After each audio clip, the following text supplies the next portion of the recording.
Online ചൂതാട്ടം. ബാങ്കിലെ ലോക്കറിൽ നിന്ന് സ്വർണം മോഷ്ടിച്ചു. ബാങ്ക് ലോക്കറിൽ സൂക്ഷിച്ചിരുന്ന സ്വർണ്ണാഭരണങ്ങൾ മോഷ്ടിച്ച കേസിൽ ബാങ്ക് ജീവനക്കാരൻ അറസ്റ്റിൽ. ഇന്ത്യൻ ബാങ്കിന്റെ ബംഗളൂരു ഗിരിനഗർ ശാഖയിലെ ഡെപ്യൂട്ടി മാനേജർ കിരൺകുമാറാണ് പിടിയിലായത്. 3.5 കോടിയിലധികം രൂപ വില വരുന്ന സ്വർണമാണ് ഇയാൾ ബാങ്കിൽ നിന്നും മോഷ്ടിച്ചത്. ഓൺലൈൻ ചൂതാട്ടത്തിനായി വായ്പയെടുത്ത 60 ലക്ഷം രൂപ തിരിച്ചടയ്ക്കാനാവാതെ വന്നപ്പോഴാണ് കിരൺ ബാങ്ക് ലോക്കറിൽ നിന്നും സ്വർണ്ണാഭരണങ്ങൾ മോഷ്ടിച്ചത്.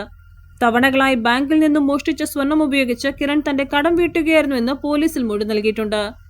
ബാങ്കിന്റെ ഗിരിനഗർ ശാഖയിൽ നിന്ന് 6 മാസം മുമ്പ് തോയജാക്ഷി എന്ന സ്ത്രീ സ്വർണം പണയം വെച്ച് വായ്പയെടുത്തിരുന്നു. പണം മുഴുവൻ തിരിച്ചടച്ച് പണയം വെച്ച ആഭരണങ്ങൾ തിരികെ വാങ്ങിയപ്പോഴാണ് ചിലത് നഷ്ടപ്പെട്ടതായി ശ്രദ്ധയിൽപ്പെട്ടത്. ഉടൻ തന്നെ ഇവർ ബാങ്ക് മാനേജറെ വിവരമറിയിച്ചു. തട്ടിപ്പ് കണ്ടെത്തിയ ബാങ്ക് മാനേജർ പോലീസിൽ വിവരമറിയിക്കുകയായിരുന്നു. 1 വർഷത്തിനിടെ 207 പേരുടെ സ്വർണമാണ് കിരൺ പണയം വെക്കാനെടുത്തത്. 2.783 കിലോയോളം സ്വർണം ഇയാൾ തട്ടിയെടുത്തിട്ടുണ്ട്. ഇതിൽ 700 ഗ്രാം പോലീസ് കണ്ടെത്തി. മോഷ്ടാക്കളിൽ നിന്നും സംരക്ഷണം കിട്ടുന്നതിനാണ് ജനം ബാങ്ക് ലോക്കറുകളെ ആശ്രയിക്കുന്നത്. അവിടെയും വിശ്വസിക്കാനാവില്ലെന്ന സാഹചര്യത്തിൽ തങ്ങളുടെ വസ്തുക്കൾ ബാങ്കിൽ തന്നെ ഉണ്ടോ എന്ന് ഉറപ്പുവരുത്തണമെന്ന് പോലീസ് മുന്നറിയിപ്പ് നൽകിയിട്ടുണ്ട്. News bureau, Bengaluru.